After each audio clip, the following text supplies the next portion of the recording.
Benvenuti tifosi del Napoli. Mettete mi piace al video e iscriviti al canale così potrete rimanere sempre aggiornati sulle ultime notizie del nostro club del preferito. Forza Napoli sempre.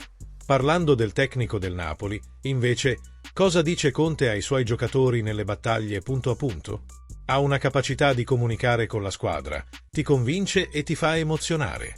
Ha un'energia sensazionale.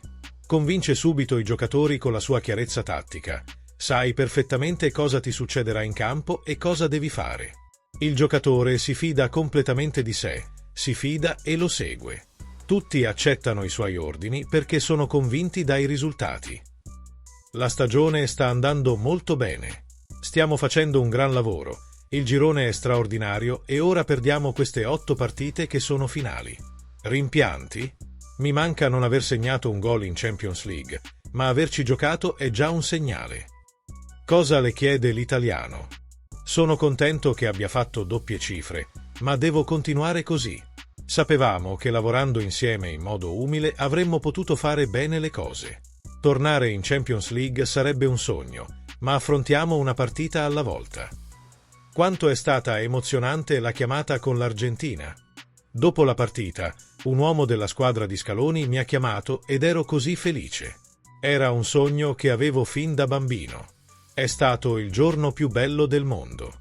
Mi sono fatto male al piede, ma allenarmi con certi campioni mi ha reso comunque felice. Ti piacerebbe giocare con Lautaro? Mi dispiace per il suo infortunio che, sommato al mio, ci ha impedito di giocare contro l'Argentina. Dobbiamo solo aspettare qualche giorno per giocare insieme. Siete seguiti da molti club italiani ed europei. Ci pensi o è una fonte di distrazione? Lo vedo come una motivazione, ma devo pensare a Bologna.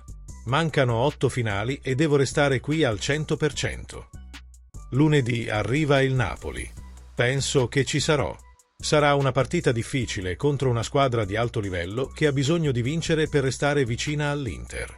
Ma siamo bravi a giocare questo tipo di partite. Cosa ne pensate, tifoso del Napoli? Metti mi piace al video e iscriviti al canale. Forza Napoli sempre!